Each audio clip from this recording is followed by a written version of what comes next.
I'm going to ask a simple question that has been puzzling me lately. Why is Sony not making APS-C lenses anymore? This isn't some hyperbolic drama chamber. I am genuinely curious and I want to understand.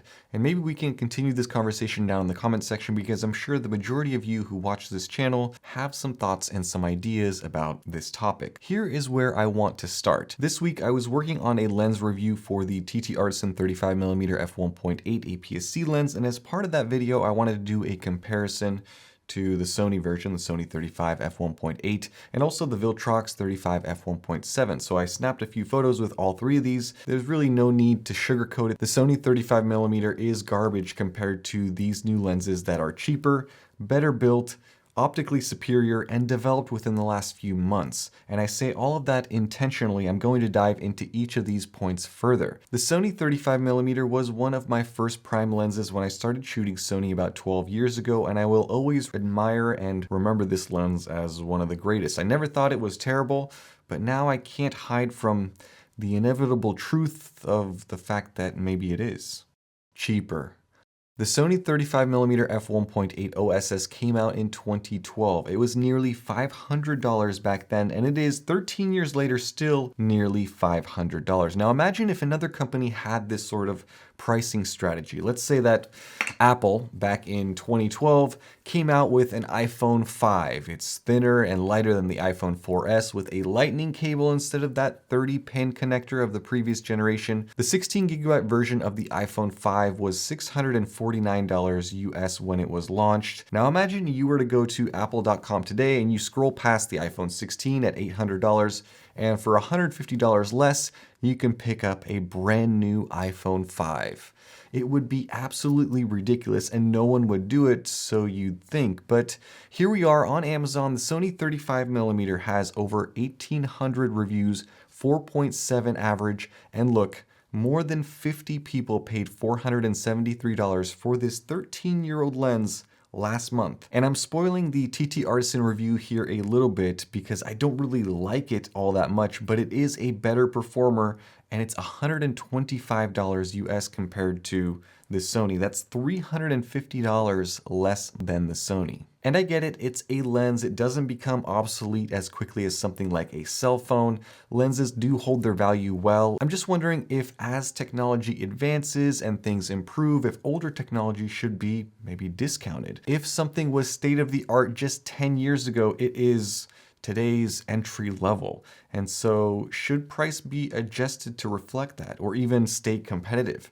I'm curious what you guys think about that, so leave your comments down below. And do you think that Sony made all of these 35mm lenses back in 2012 and they've been slowly selling all of these lenses as inventory degrades over the last 13 years? Or do you think that these underperformers such as the Sony 35mm are still in production today? Could it be possible that Sony is still making all of their old lenses in their old production factories around the world with no intention of updating or improving anything about them?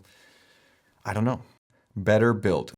There's not much to say under this section, and this is a slight tangent, but budget lenses of the last few years are better than premium lenses of the past. And I would argue that even if you include the Sony full-frame G-Master competitors, their whole entire lineup, they still aren't as well built as many other competitors out there. Sigma Art lenses are superior from a build standpoint. The Sigma I Contemporary lineup is better from a build standpoint. On the APS-C side, the Viltrox Pro lineup is better built than any full-frame Sony lens that I've handled. And what's frustrating about how Sony operates is that even when they do update a lens, which they have done once for APS-C users with the Mark II version of the kit lens that just came out last year, the original kit lens was released in 2013, so 2024, 11 years later, they come out with a Mark II. The improvements are faster autofocus and better optical stabilization. Now, did they improve the optics over the course of 11 years that they took to essentially develop this lens? No. Did they improve the build quality even slightly? Nah. Why would they do that? It would be silly, right? Optically superior. Now, I've touched on this partially already. I want to be the first to lay out the fact that Sony, from a lens development standpoint, has improved drastically in the last decade. Really, they went from making lenses with questionable quality control to making their own, nearly down to the atom level toleranced advanced elements, Canon L-glass really was the best of the best back in the day, but today I don't think that anyone makes better lenses than Sony's G Masters, at least in terms of lens optics and autofocus.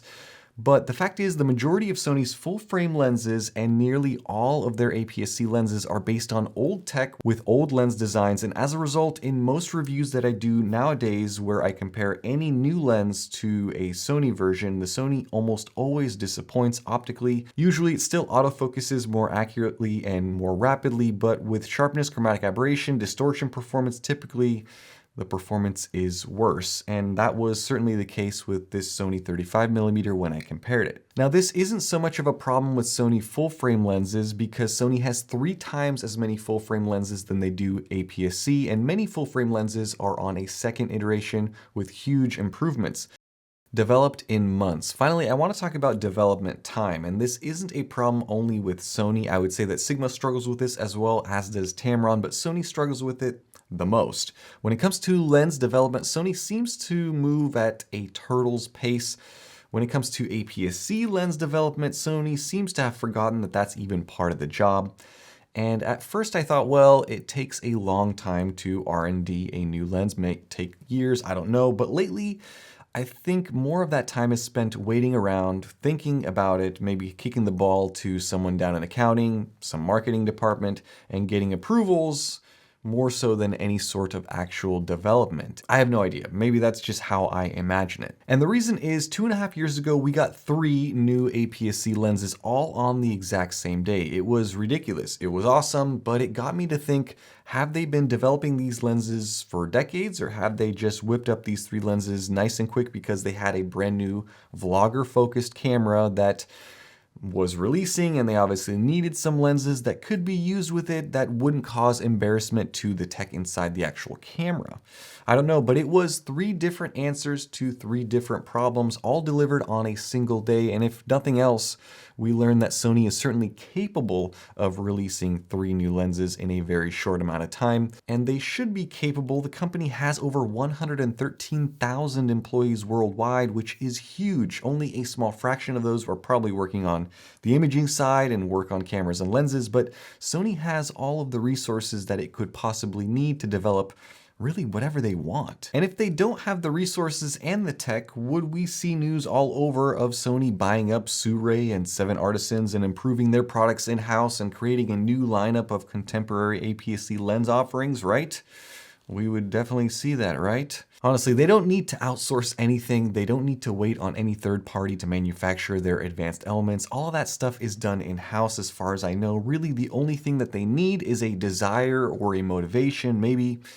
That's just what's been missing all along. Why spend time and money on development when a 13-year-old lens such as this one is still selling and it's still making you money, right? Contrast that with smaller companies such as TT Artisan and Viltrox, where they really need to make these lenses successful in order to survive. TT Artisan, for example, has 5,000 employees, and they are cranking out, let's say, 1 to 2 lenses per month, maybe year after year after year. It's really impressive, and they don't have fancy marketing budgets where they're advertising everywhere. They don't have the huge, likely outrageous profit margins of the larger manufacturers either, but somehow they still make it happen. I will say that Sony has done a lot of things right. One of the major things is opening up their mount to third-party manufacturers. Look at what's happening with Canon as an example.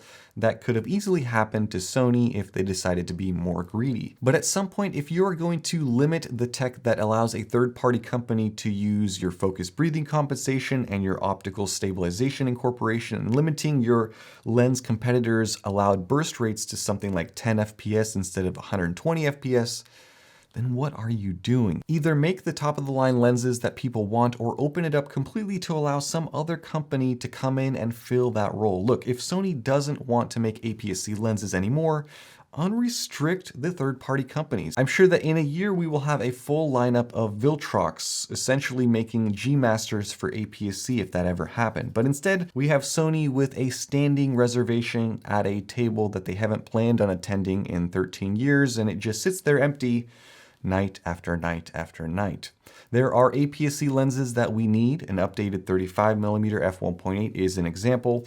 An optically updated kit lens, an f2.8 telephoto for APS-C, a pancake lens that doesn't produce photos that look like a disposable camera that you added some sharpening LUT to. I'm not trying to be ungrateful or impatient.